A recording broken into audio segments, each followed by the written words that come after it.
I'm Valerie Barr. I'm on the board of CSTA, and I want to introduce the panelists or group or speakers for this session, all of whom are CSTA board members and actually are the curriculum committee of the CSTA board. And so in no particular order, because I don't really know what order they're speaking in, Karen Lang, who is the 9-12 rep to the board, Tammy Pirmann, who is the school district rep, Michelle Lagos, who is the international rep, and Deborah Seehorn, who is the chair of the board and had been State Department of Ed representative on the board. And so my understanding is that what they're actually going to do is a little bit different than what was advertised. So I'm going to sit down and, like you, sit back and wait and see what really happens. And as Valerie said, I'm Deborah Seehorn, and we are going to do just like you've done in the classroom. We're going to kind of adjust our presentation as needed as we go through. So you've heard a little bit about us. We'd like to hear a little bit about you as we get started. Oops. Spacebar. Okay, I pressed 2 keys before that. I press enter and down arrow. Okay. So should it be? Okay, got it. Rule number 1, always get your technology straightened out before you start. So first thing we'd like to know from you is how many of you are K-6 educators? Anybody in here who has a K-6? 1. Okay. 6-9 educators. 1. Okay. And 9-12 educators is everybody else. Anybody in the other category, as I am? And, okay, Mindy, what do you do? So I am the coordinator for a program called Ethics, but basically it's a program for 6th through 12th grade teachers housed at a university. Okay. And Joyce, your hand was? I run state and national projects, mostly dealing with technology, for an organization called EDC. And I'm now working with a state initiative called MassCAN, the Massachusetts Computer Attainment Network. Okay, and I believe this gentleman, and then back here. I work for Access Computing, which is a project out of the University of Washington, funded by National Science Foundation to broaden participation in computing of individuals with disabilities. Awesome. And this lady back here? Hi, I'm Bella Cronin. I work with Computing in a Core and CSTA on policy issues, and we talk about getting more computer science in K-12 classrooms all the time, and I talk about the importance of standards all the time, and so I'd like to know a little bit more about standards. Awesome, awesome. And Laurelyn just came in, but I know you're not in the K-12 arena per se. You want to tell us what you do? Laurelyn Owens with the Oracle Academy, so we provide computer science education resources to schools. So we impact K-12 education, all of us, even the other people, but we're not in the classroom anymore. And did we miss anybody who was in the other category? Yes, sir. My name is Jacob Martinez. I'm the director of a project called TECH, stands for Technology Education Community. And we're working with rural Latino communities. So I'm actually having a presentation later today if you're interested in learning more about how to engage that. Great, great.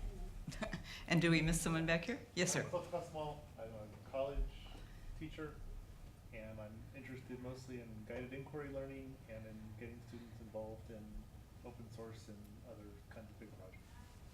Okay. Anybody else that we missed? Yes. Hi, Go ahead and tell us what you do.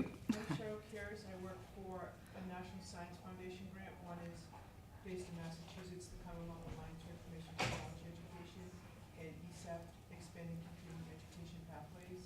Okay. It's about expanding and broadening participation in computer science education. Some of the work is K-12 based, so I'm here to Yeah. hear what people have to say. And you're at UMass Lowell? UMass Amherst. Amherst. Yes. And are you a K-12 educator or an other? And other. And what do you do? So I serve on the school board, the Houston Community School District, Ah, which is the big awesome. component of putting K-12 computer science in our schools. So I just got a phone with superintendent telling me, kind of give them an overview of what's going on and trying to make sure that we're doing what's right. We're starting a one-to-one.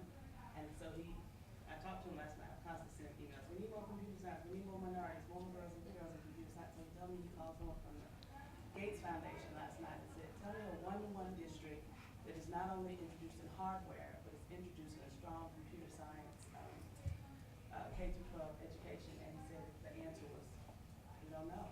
And Mass is supposed to be doing some good stuff in Massachusetts, but you are the only district that's ever asked us this, so by hook or crook, we're gonna, if we have computers in these kids' hands, they're not gonna just be users, they are going to learn to be developers. Awesome.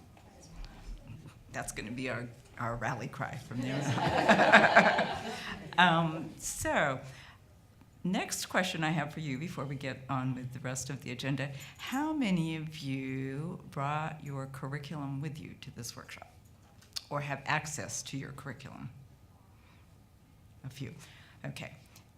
What we had intended to do was give you an overview of the standards and then tell you how you could use the standards and then let you get into groups and work on aligning your curriculum to the standards. And somehow we didn't get that printed in the program, so you didn't know you were supposed to do that. So we're going to adjust and we're going to go with that. So next question for you is, how many of you know that CSTA in 2011 prepared new standards for computer science education, K-12? Oh, awesome. Good. Preaching to the choir here. Okay. These were developed, and we'll talk a little bit more about those. And after they were developed, we decided, well, hey, all the teachers in the schools have to align to the Common Core state standards or the STEM standards or the 21st century learning standards. So we developed crosswalks between the CSTA standards and each of those three things. And those documents are actually on our website, the CSTA website, on the curriculum webpage. And we have one big chart over here. Some of the people who were here early went and looked at the chart where they're all three together. You can't get that off the website, but you can get each of the three individual documents off the website. So if you're asked to say, well, how does what I teach support 21st century skills, or how does this support the Common Core state standards, that we have done that legwork for you and it's there. And the other thing that we have done is we have developed templates for schools and school systems to use to see how the curriculum that they're teaching for computer science aligns to the CSTA K-12 standards. And so it's a PDF template, and it's downloadable at the website as well. You can do it electronically. We brought some copies for you to work in groups, but I'm not sure we're going to get to that stage since we don't have all that. So that's how we're building the plane as we go today. Using the right key here. So I'm going to talk just a little bit about the standards, and I was actually the chair of the task force. I was chair of the curriculum committee, and so when it came time to review the standards, I was chair of it. But this quote is very telling about what we see in computer science, and we all know that it's critical for students to be able to read and write and understand the fundamentals of math, biology, chemistry, and physics. But to be well educated in today's computing-intensive world, students must have a deeper understanding of the fundamentals of computing. And that was a statement written by Cameron Wilson and Chris Stevenson in K-12 STEM education, critical for 21st century skills and knowledge. And that has kind of guided what we've done. This information is available in the standards. I'm not going to talk long about it, but it tells you the people who worked on the task force to revise and come up with this standards document. And we had a good representation. We had some K-6 educators. We had some 6-9 educators, 9-12 educators, community college, and university people. I was a State Department person, so I had a state perspective. And we had Chris Stevenson, of course, representing CSTA. So how many of you have computer science standards in your school systems now? One. What state? Massachusetts. Massachusetts, yeah, of course. Yes, North Carolina, we have some. We use CSTA and we're Massachusetts. Oh, we use CSTA and we're Massachusetts. I hope we hear more of that. That's great. Okay. So what we found in 2010 when we started looking at the original standards that we had, and it wasn't called standards then, it was called modeled curriculum, we found that, wow, things are changing. What used to be taught in high school may be now taught in middle school or in elementary school. And not all the teachers are necessarily adjusting to that, but there was room in the high school curriculum to focus more on computing instead of just the use of computers, how to build the box instead of just using the box, if you will.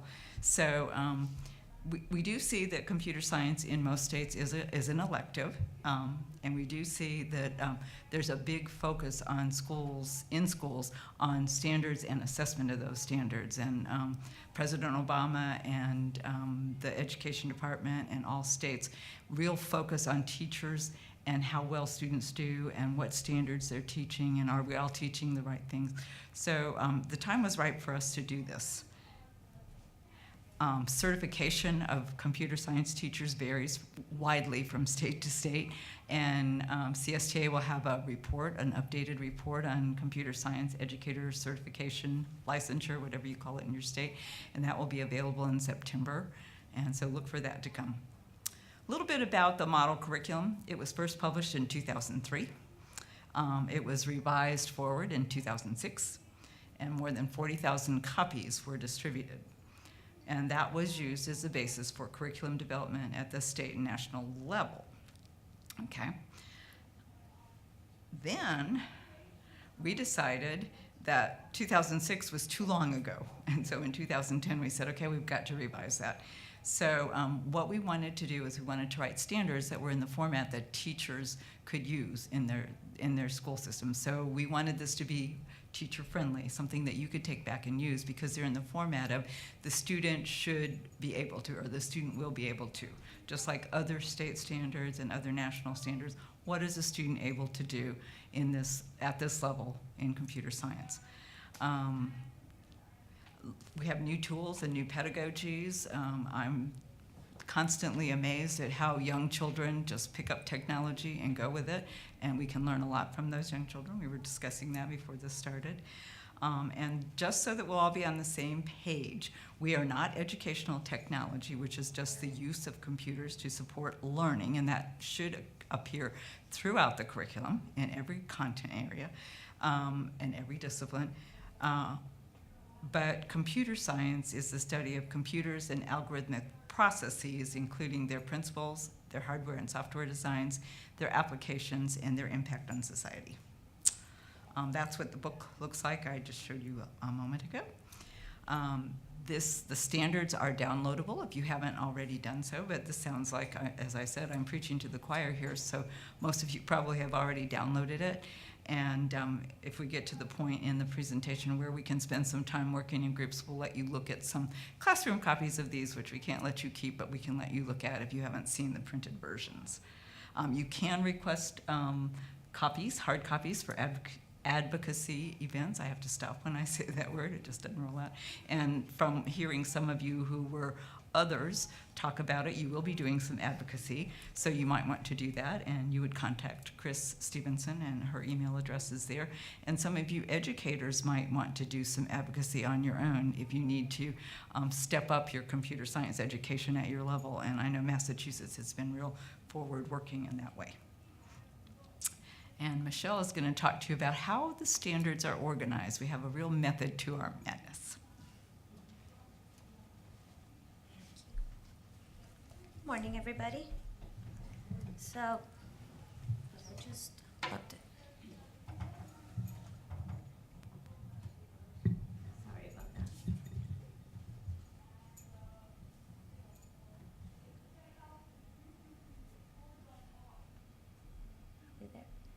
Are we there? Okay.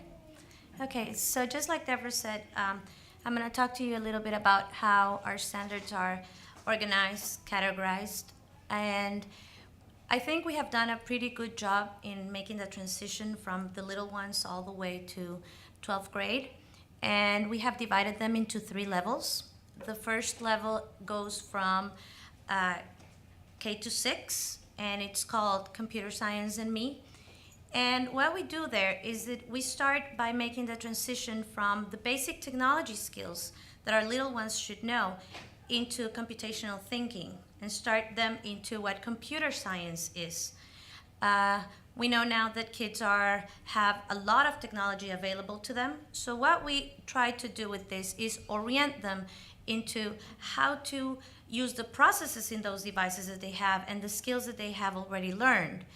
And then we have I'm just going to go quickly over this because like Deborah said, most of you are experienced in this. So our level 2 is from grades 6 to 9, and it's computer science in the community. And what we do here is we start talking about to kids of how to start using processes and solving problems and using different kinds of computer sciences and start producing their own computer technologies.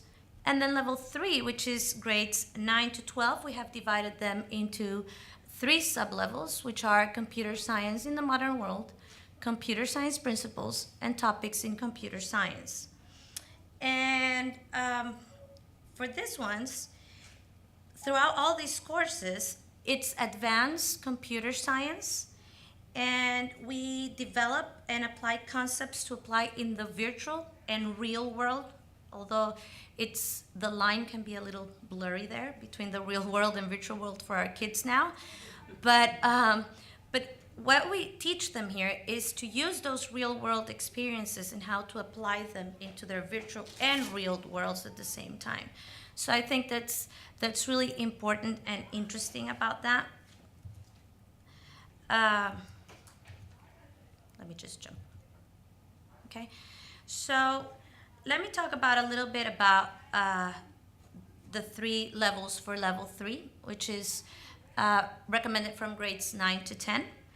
And for level 3A, we have computer science in the modern world. And it is recommended for all students from 9 to 12. And what we do is that it's solidifying the understanding of computer science for our students. Okay, computer science methods, computer science principles and practices, and to have them make informed choices of how to use these skills and these processes into their real lives on a daily basis. Okay. For level 3B, we have computer science concepts and practices. And what we do is it's a more in-depth study of what computer science is and the relations to other disciplines and how to apply them into their lives. Again, what we're trying to do is send these kids into the real world of computer science and how to apply it. And then we have our level 3C, which is recommended for grades 11 and 12, and it's topics in computer science. These are the kids that are jumping into college. So for this level, what we do is it's usually an elective course, and it provides a depth study of particular areas of computer science and where our kids are really interested in, where they want to focus. Like I said, these are for kids that are jumping into college. So what we want is to orient them and guide them into what they will pursue as a career. So the idea of this is to grab the main interest that each student have and focus them on that and have them learn and understand it in depth so that when they go to college, they're informed and they know that they're on the right path of where they want to go and not waste time when they arrive there. And then we also think, as a misconception, that computer science is 99.9% programming, but we believe at CSTA that computer science is more than that, is wider and broader than that. So we have 5 complementary strands in which we base our standards, and they are computational thinking, collaboration, computing practice, computers and communication devices, community, global, and ethical impacts. And just let me tell you a little bit about each one. Computational thinking is how to use our processes to solve problems, how to break down issues into small steps so that we can solve problems. And as we know, this not only works for computer science, but this works for any area of our lives. So that's computational thinking in a nutshell. There's a lot more to talk about that. Collaboration, as we know, even if we're programming, designing, or doing anything related with computer science, usually it's not a lonely job.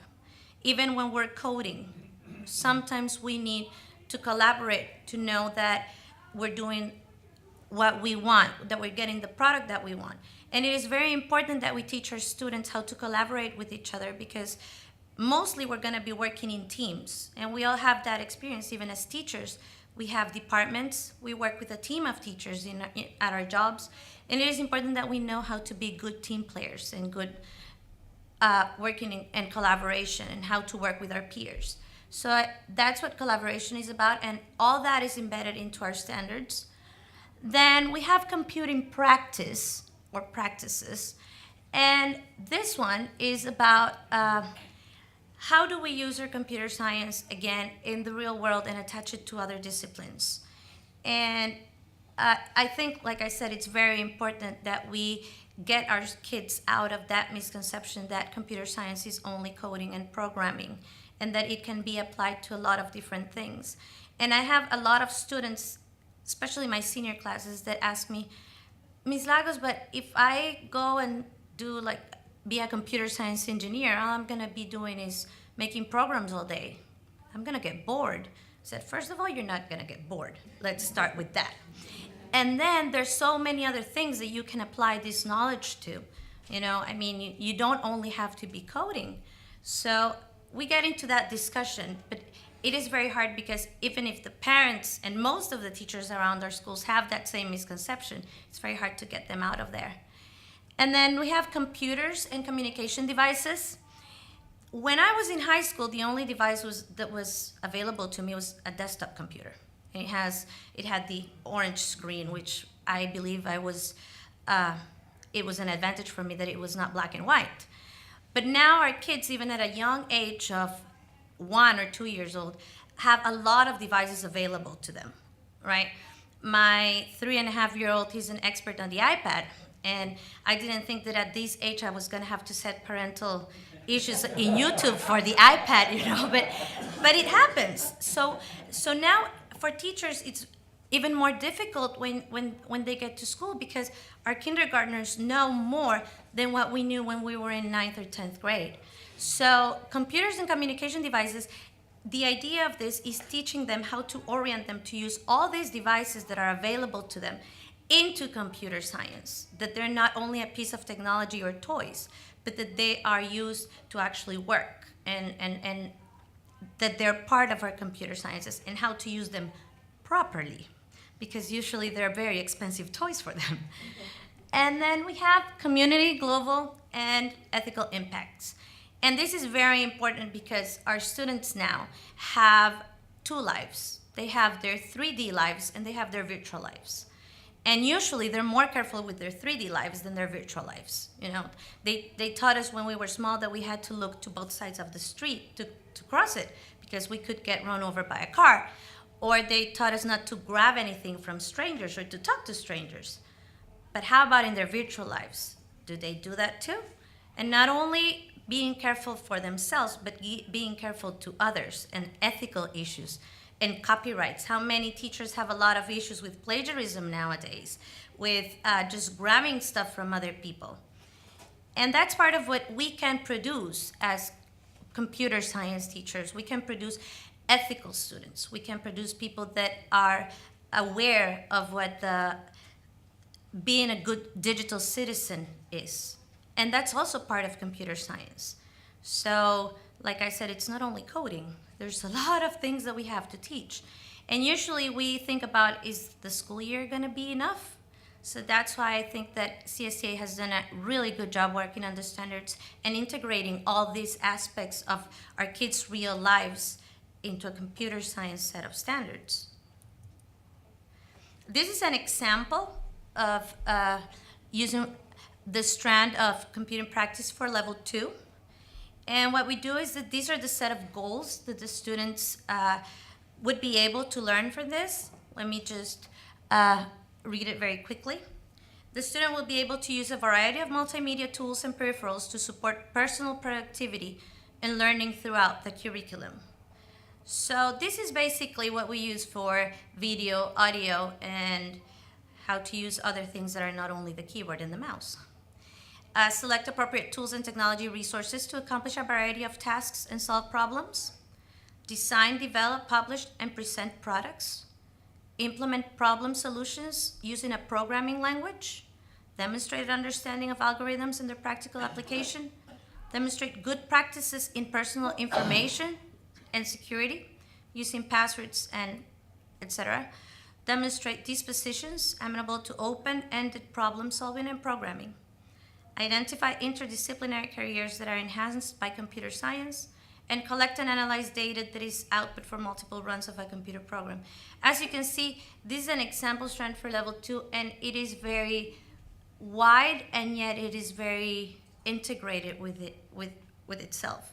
So this is an example that you can use of the goals that you can have your students learn with this level using one of our strands.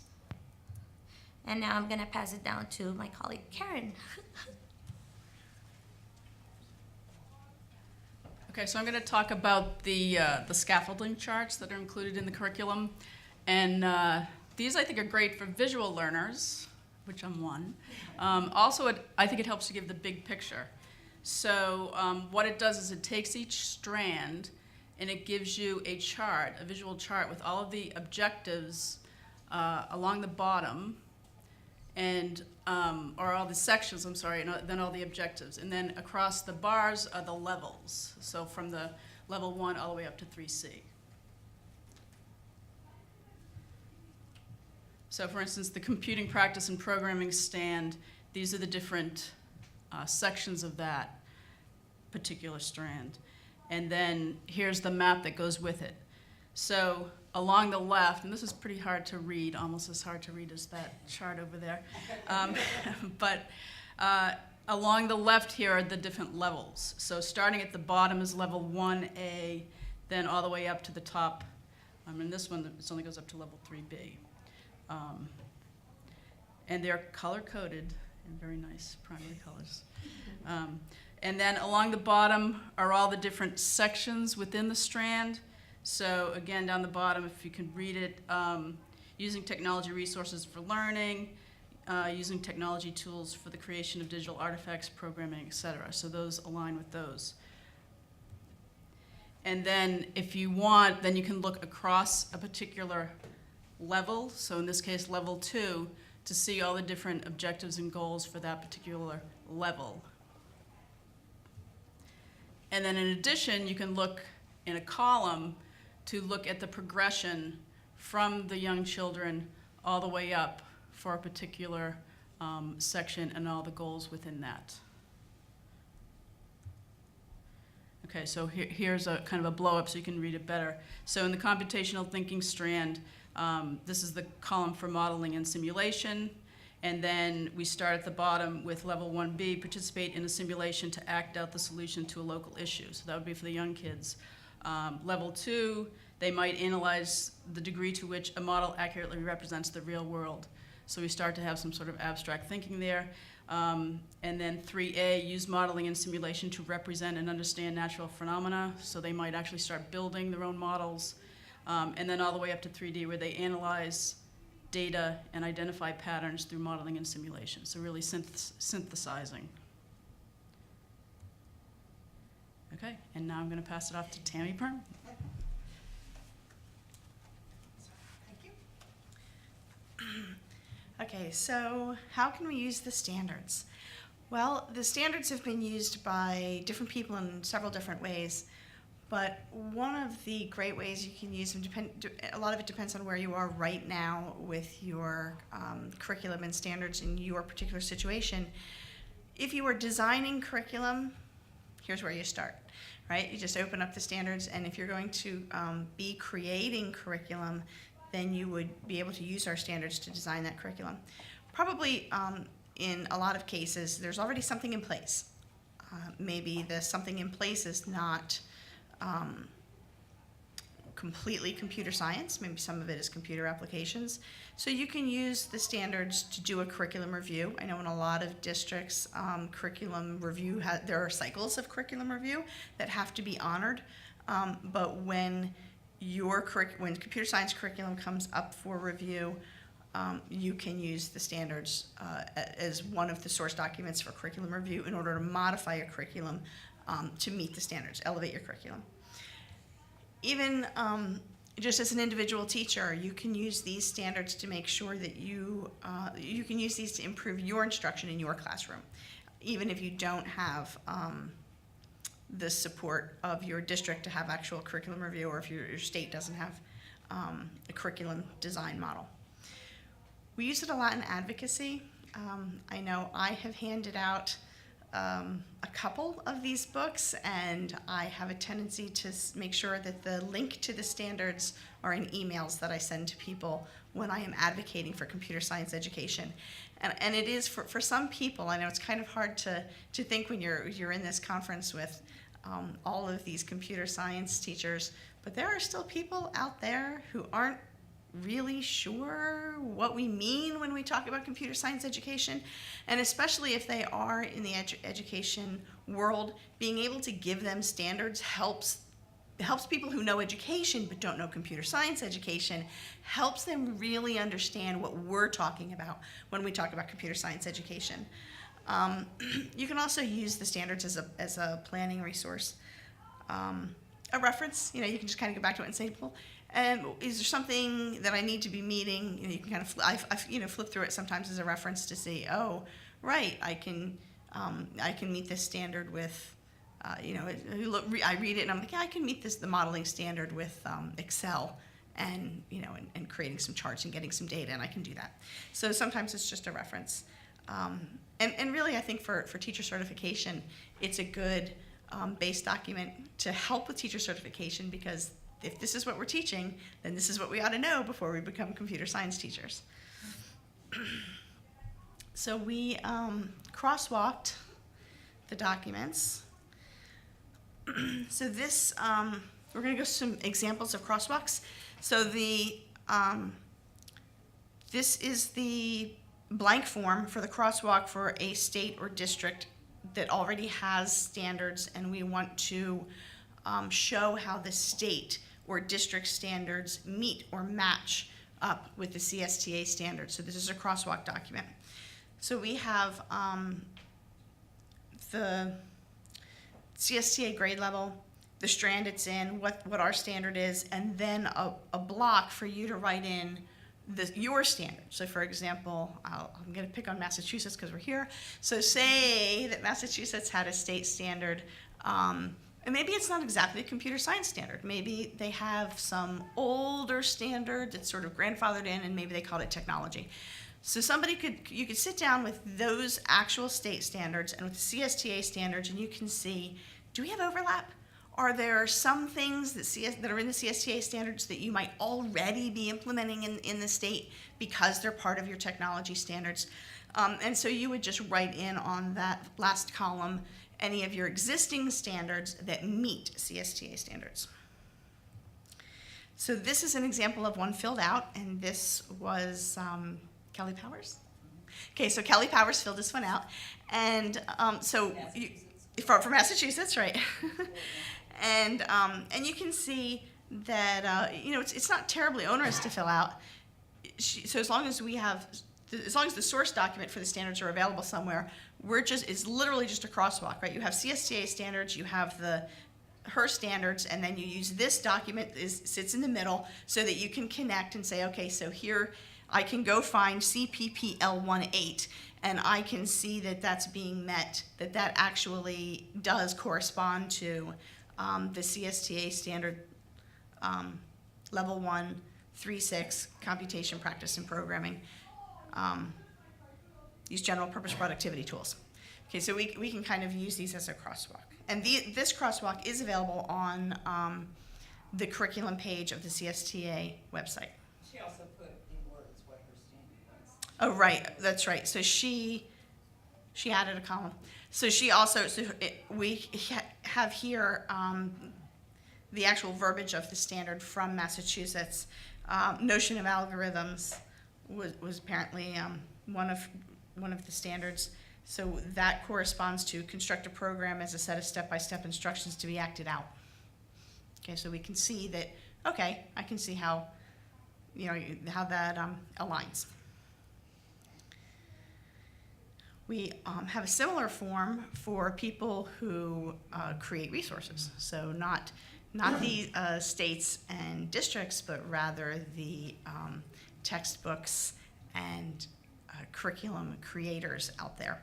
So we have the Crosswalk document, Computer Science Standards for Resources Texts. And this is the blank form of the document. So if there's, and I know there's some NSF people here, right? Maybe if anyone is working on curriculum, what you can do is you can look at your curriculum and the standards, and you can fill this in.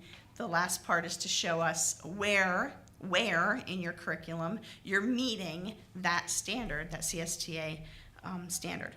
And then when this is filled out, it gets sent to the curriculum committee for just review for completeness and accuracy, and then we post it to the CSTA website under the curriculum tab.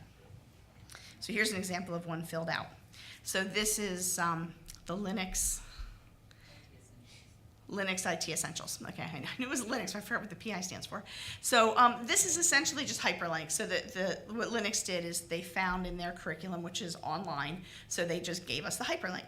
So there's a hyperlink for each thing that they do meet. Okay, so we're not necessarily, and as you can see, we're happy with this. We posted it online. It is not a situation where you have to meet every single standard in order for us to put it online. This is intended to be a resource for teachers and coordinators, the people who have to approve textbooks, to be able to say, we like these standards, we've adopted these standards, and we have this, we're looking at these 3 resources or textbooks. And maybe none of those 3 are going to meet 100% of the standards, but you can use these documents to make the decisions as far as which one, when you're going through curriculum review, well, which one of these texts is a better fit for our district, for our state. Does anyone have any questions about this process? The Linux IT Essentials actually meets the level 3C standards because there's an industry certification that goes with that. So right. They just went through all of the Mm-hmm. So this particular screenshot, which is probably way too small for you guys to see, but it is on the website, is level 3A. Okay, I have a question. Yes. I'm an other, so Mhm. this comes from the perspective of not being in the classroom. How long does this process take? Again, from the other perspective, you're showing all these forms, and they look very detailed, and they look difficult and time consuming. So is that the case? And yes, this is not something you would just do in an afternoon because your favorite show is not on. Right. This would be, it's an effort. It's something that you're going to do, but it is also one of those pieces of work that it doesn't have to be done every year, right? This is not something that, I have to go do that every August to get ready for the school year. When you do it, it stands for a while. Like, it stands for a good amount of time. And the value in it, there's value in doing the work, because when you create this document, you know it, in a way that is much deeper. Let me see if can I get this back? Than if you just read a document somebody else made. But it's, I don't know where Karen, your computer went down. Okay, yes. Just a comment. Usually, it looks really long, Della, because it's for all of the levels, and usually a resource or a teacher is doing it for a particular grade level, so they'd be just doing one section of it rather than the whole thing. But we provide the whole thing because we never know what they're doing, so it looks a lot more complicated. I think one of the groups that did it, she said there were 2 teachers and it took them an afternoon. And the one that Kelly Powers did for the AMSA school in Massachusetts, I know you know what that means. I can't ever remember, but it's a math and science school, and it goes K Advanced Math and Science Academy. Thank you. It goes K-12. And so it naturally took them longer to do it than you might be doing it for your introductory CS course. It would not take you as long, but it took, and they were very thorough, as you could see from the example. And that example is posted on the website, so that would depend on your situation. And if you have a 9-12 standard and you don't want it, there are a few people over here who didn't get them. We printed those, the crosswalks. We printed those for you to do your group work. And since we're probably not in a position to do group work, then we thought you might just like to see what they look like. If you need to print them to work on them, you can do that, or you can work on them electronically. And did everyone get a copy of the standards? And Chris Stevenson has said you may keep the standards. Yes, Chris. Hey, Chris. Yeah. You're gonna go. So, well, I was kind of, so. Tammy and Karen have both done a lot of work in their own school situations with the standards, and so we thought, well, it would be instructive for you to hear what they've done, since we can't do our individual group work. You need some tech help with the computer? No, it just died. It just ran out of battery. We're I know there's a thing with the sound going on, and I'll see if I can find some tech people to fix it. Okay. Here's a mom, it's right on my ear. Okay. So, oh, I'm sorry, I'm supposed to stand here and. Yeah. Here's I'll tell you the easiest way to do this. If you have the latitude. About 8 years ago in my school district, I teach at Springfield Township School District in Montgomery County, Pennsylvania. And about 8 years ago, the school district adopted the CSTA standards. And that was actually a really easy process. It turns out, and maybe this is a state-by-state thing, but it turns out that since education is handled at a local level in the United States, it's relatively easy for a district to just say, we are going to use these standards, as long as they, at a minimum, meet the state requirements. So if, so that was what happened in our school district. Our school board just said, this is it, we're going to use CSTA standards. They became our district standards. You have a question? It's even easier when there's only one computer science teacher that has to. Yes. Well, there's actually 5 of us at Springfield because it's K-12, but yeah, Springfield is not a very large school district. But that really, from the standpoint of how to use the standards, we're going to talk about another way to use the standards, but this, to me, was a pretty easy way. So we adopted the standards, and then what I did was, with each of my level teachers, because I have a teacher at each of those levels, we sat down with the standards and with what we were currently teaching. And we just basically did a gap analysis, right? So what are we currently doing? If we use the standards as our gold standard of where we would like to be, how much of this are we already doing? How much has to change? Like, where's our gap? And then we sat down with that gap and we made a plan. How long will it take us to alter our curriculum until we are indeed meeting the standards? So 8 years ago, we put in a 5-year plan. I'm currently at Springfield Computer Science, because we have adopted the CSTA curriculum. Computer Science is a required class through 9th grade. So kids have to have a high school class in computer science before they can graduate. And it's the level 3A class. As you go through the curriculum, and you'll see level 3A. 3A is what's required. So 9th grade, it's a 9th grade class. It could be the last class in middle school. It could be the first class in high school. It's about that time frame in a child's life. And then after that, everything's elective. And of course, almost at the end of our 5-year plan, CSTA came out with updated, these new standards. So we are again back in that gap analysis stage. But it's actually a relatively easy way to use the standards to guide instruction and to guide curriculum in the K-12 arena. We have a framework set up for Massachusetts. It hasn't been revised in a few years, but it's not something that is like a math curriculum that's set in stone. So in my particular district, there is no technology K through 4. I teach middle school, 5, 6, and 7, and there is no technology teacher at the 8th grade. So trying to get into some computer science is a little bit difficult since I have to teach some of these students because even though they're supposedly digital natives, when they come into me in 5th grade, they don't know how to change phones. Right. So you start off with that, realizing that now I have a K through 8 curriculum to fit into 3 years, and not all kids get it in 3 years because if they want to play an instrument, they can pull from technology. Right. So my problem is now, and as much as I want to explore some of this stuff, if they don't have the basics, I don't have a shot.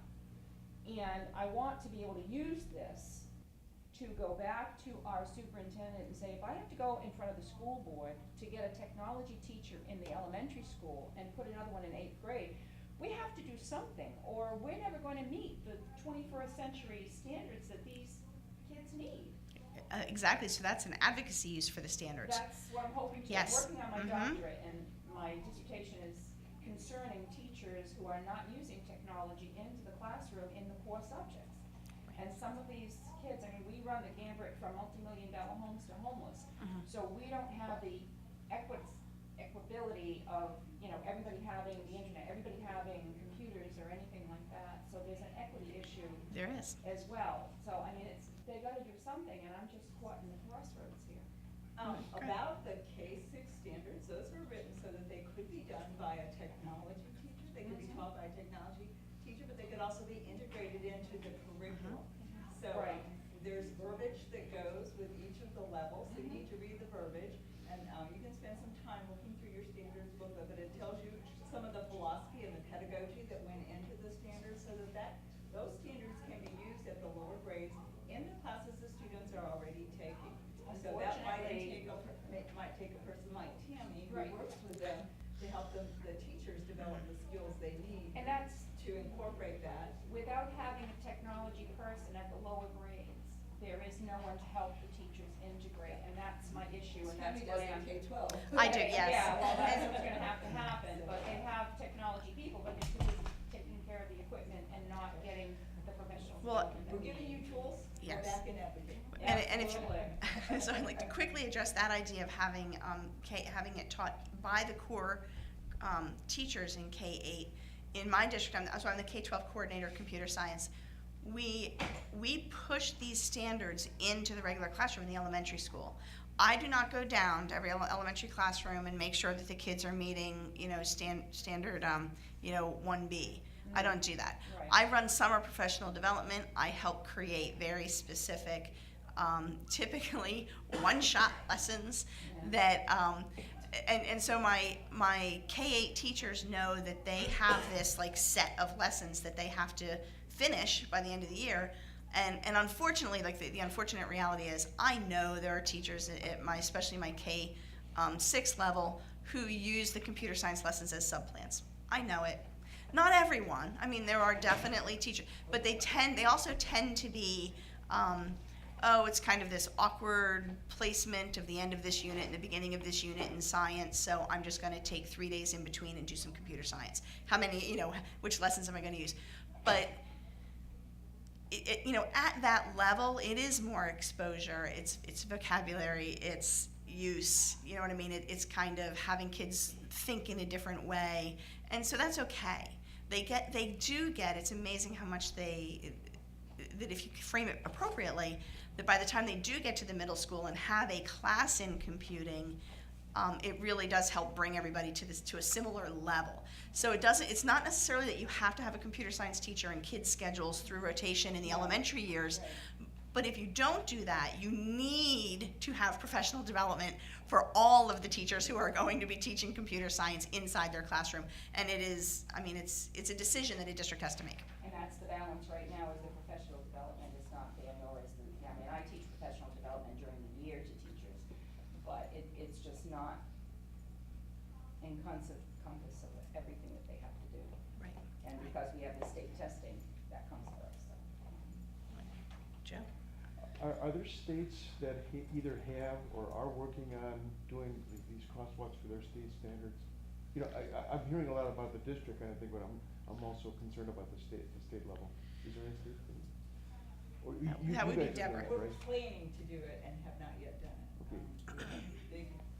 Big revision of curriculum that we have statewide curriculum, so we had a big revision of curriculum, but we are planning to do it. So Chris. Yeah, Georgia has twice now gone through their standards reviews and they don't submit the crosswalk because they consider that internal, state departments of education. Deborah can be a little bit secretive about things, but they have told us and they have contacted us and asked us questions, so we know that they're doing the alignment and the teachers involved are doing the alignment.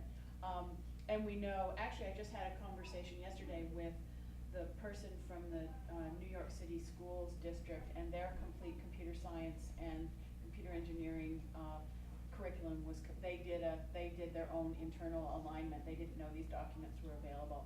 So we don't always hear about it, but it's happening more and more. And when we surveyed, we did a national survey of computer science teachers, and about 45% of them said that the CSTA standards were being used either in their schools, in their districts, or in their states.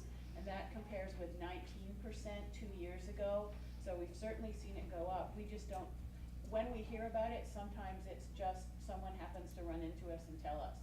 But it definitely is happening.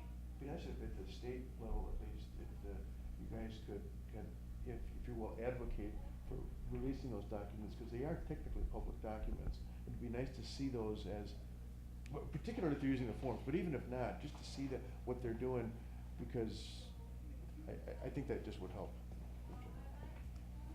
Yes. Are there any assessment tools that you can recommend for along with these standards? To assess, assessment tools to go along with our standards? Not yet.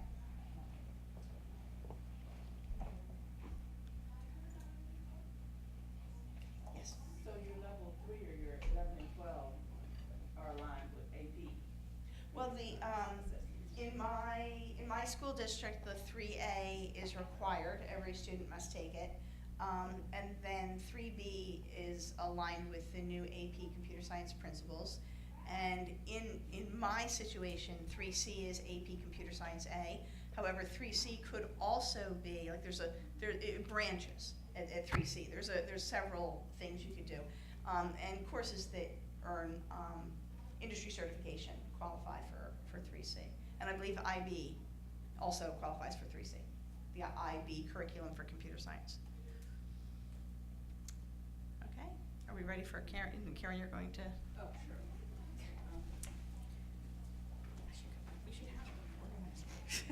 So just, since I'm from Massachusetts, just a comment on the Massachusetts technology frameworks. What I found was when these new standards came out in 2011, I took a look at the Massachusetts technology standards, and the one strand that was missing was computational thinking. So we cover a lot of the stuff, but nothing in computational thinking. That's a big omission. So, and at that time, the state had said, oh, we just redid our technology standards, so you gotta wait for us to redo them again. So hopefully in the next iteration, they'll include that. My situation is that I work at Mass Academy of Math and Science in Worcester, Mass. It's a specialized school for just 11th and 12th graders. We're affiliated with Worcester Polytech. So I teach only 11th graders, and I teach all of my students, which is, this year was 49. Nice situation. But so I had to teach they all had to take computer science, so I teach one course. And so mine pretty much aligns with, I'd say, the 3B level, the CS principles. So what I did with the crosswalk was I took my curriculum and I went through the crosswalk document, and I mainly used it to see where I had gaps in what I wasn't covering in the standards. I found it really useful. The biggest thing for me was the big data and collecting data sets and that kind of thing. So that was helpful for me to figure out what was missing from my curriculum. Any other questions?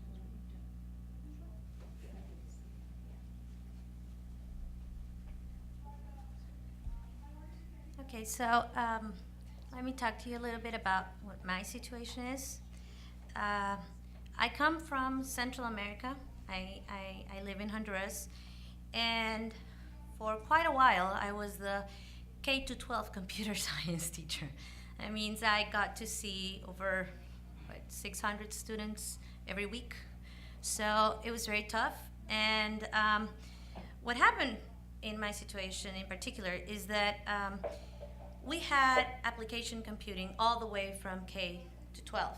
And there was a gap in 10th and 11th grade where no computer science or application computing, art technology was taught whatsoever. So we started looking at different kinds of curriculums, and we looked at the CSTA standards, and we started doing the crosswalk from what we were doing to what we're doing now. And what we did was we changed most of the things, and I worked with a committee in my school.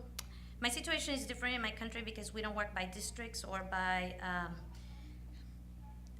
we work as independent schools, and I work for a private school. So basically we can do whatever we like as long as we follow a set of standards, because we are a certified school by the US, so that our kids are prepared to come to college in the US.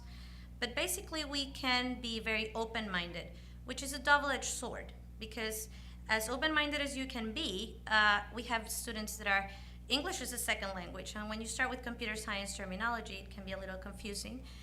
But then also, it tells you, why should we go to that higher level as computer science? Why not keep on doing what we're doing in application computing? They're doing fine, just learning Word and Excel and PowerPoint all the way up to 12th grade. And that was really frustrating for me as a computer science teacher. So we started working with a technology committee that is also aligned to a school improvement committee. And we had to work doing the crosswalk from what we were doing to using the CSTA standards and showing them how much more our kids could learn. And we had to do a lot of advocacy work with the teachers, with the parents, with the board, with the school improvement committee. And it has been like about, 2 years of work. And finally, the school improvement committee at the end of this school year approved the project to have 10th and 11th grade as a mandatory computer science course, which I think it's a huge battle that we won. And we're using the CSTA standards now from all the way K to 12. We do combine them with the previous curriculum from K to 2nd grade to make the transition easier for our little kids. But the idea is to move towards CSTA standards all the way from K to 12 completely. So we're getting there. So what I want to get is that the transition process can be hard and can be difficult and challenging, but it can be done. And there are different ways of doing it, like we did. We did combine what we were already teaching to what we wanted to teach. And what we did is that we surveyed the parents, we surveyed the students to know what they wanted from us as computer science, and we surveyed the teachers to see what they wanted from their students to know. And all of them agreed that just teaching them application computing was not enough. So that brought us to integrating computer science into their classrooms for the little ones. And our teachers are doing a wonderful job. What we do is that we take a week before the students arrive from their summer vacation, and we start giving professional development of what are the things that they should be teaching in the classroom to complement the computer science class that our computer science teachers are teaching. So I think that, like I said, it's a pretty long road. It has a lot of steps, and we're getting there. But now we have teachers that are teaching how to make multimedia to our students. They apply it in their science classes, and these are 3rd and 4th graders. We have 2nd and 3rd graders designing games in their computer science class, and that's basic coding, but they were not doing this 2 years ago. So like I said, it's a process, but you can see the product very easily, and our board has seen the product very easily because it's tangible. They can see it. So that helps a lot in the process of advocacy. If you can just have a sample lesson and record it to show it either to your board, superintendent, and show that your kids are actually capable of doing this, they might be a little bit more open-minded to what they have to do. And we're still in the process there. The problem with us is that we rotate teachers a lot, because as a requirement, we must have like 40% or so American teachers, so that we can be certified at our school. So they're like for 2 or 3 years max, and then we have to start all over again with whomever comes. So that's why, as a local teacher there, that's my job, to be able to keep the new teachers on the road and not get just another technology teacher, but a computer science teacher. Okay, so that's my personal situation.